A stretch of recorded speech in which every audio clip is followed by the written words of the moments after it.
Veter i manekenka stonoga u prodavnici patika. Zdravo, deco.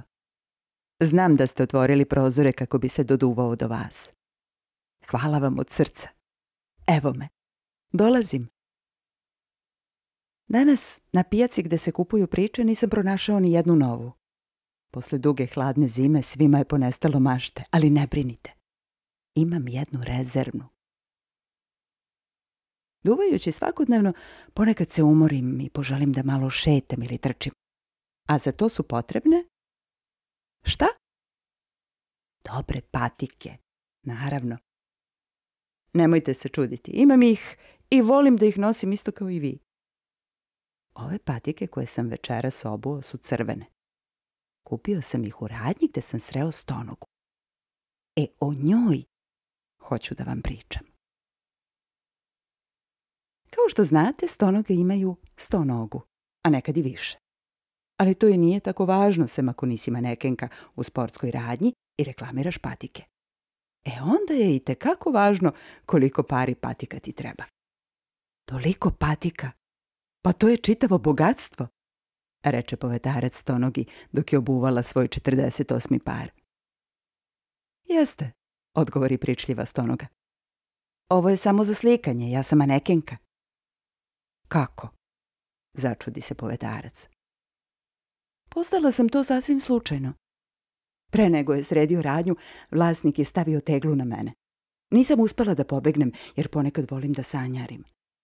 Tada sam baš sanjarila o sebi kao manekenki. Ali mi patike nisu ni padale na pamet. Više volim haljine i kozmetiku. Baš sam se uplašila. Na moju sreću vlasnik je bio sposoban menadžer sa originalnim idejama. Ponudio mi je posao.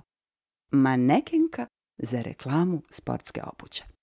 Odmah je i ugovor otkucao. Rekao je da se ne plašim. Ako ne pristanem, izbacit će me već negde napolje. A napolju je padala kiša i bilo je veoma hladno. Naravno da sam pristala. Nikada nisam razmišljala o svojim nogama, ali eto. Ispostavilo se da su one moja prednost, bar što se manekenstva tiče. I dobila sam svoj prvi pravi posao. Zar ti nije naporno? Reče povetarac. Jeste, ali isto tako i zabavno. Dolaze deca, ja im pokazujem patike, šetam sa svojih raznobojnih 50 pari i uveseljavam i odrasle, ne samo decu. Onda umjesto jednog para patika kupe 3. Tata, mama i dete i šetaju iz prodavnice u patikama u drugoj boji svako. A sve zbog mene. Postala sam i poznata. Skoro da sam u svim časopisima sportske obuće. Delovalo je nepošteno na početku. Biti poklopljen teglom. Ali oprostila sam mu. I postali smo prijatelji. Vlasnik radnje i ja. Ponekad prijateljstvo počinju čudno. Moje sa uraganom je počelo tučom. Skoro da me je oduvao, ispriča povetarac svoje iskustvo. Nego gledam ove crvene patike. Mislim da će ti odgovarati. Pogledaj kako su dobre. Vraćaju samopouzdanje. Koji broj nosiš? Upita stonoga. 48, odgovori povetarac.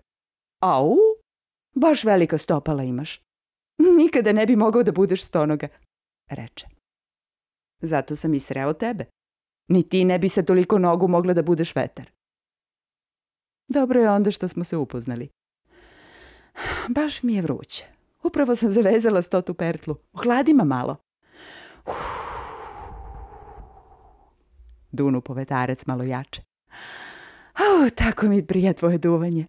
Svrati ponekad. Lepo je što smo se upoznali. Hvala ti što si mi pomogla da pronađem patike za sebe. Sviđaju mi se, reče povetarac srećno. Drago mi je, nego upravo dobih sjajnu ideju. Zajednički selfie za plakat može?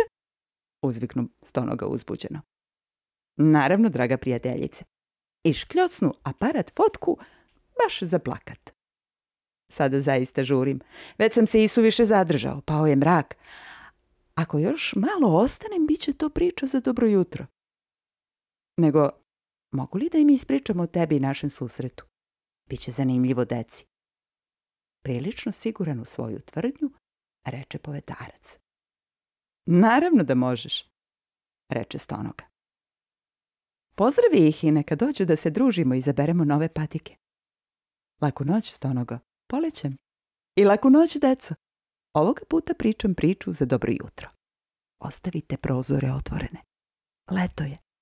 Dolećem u zoru. Vaš povedarac.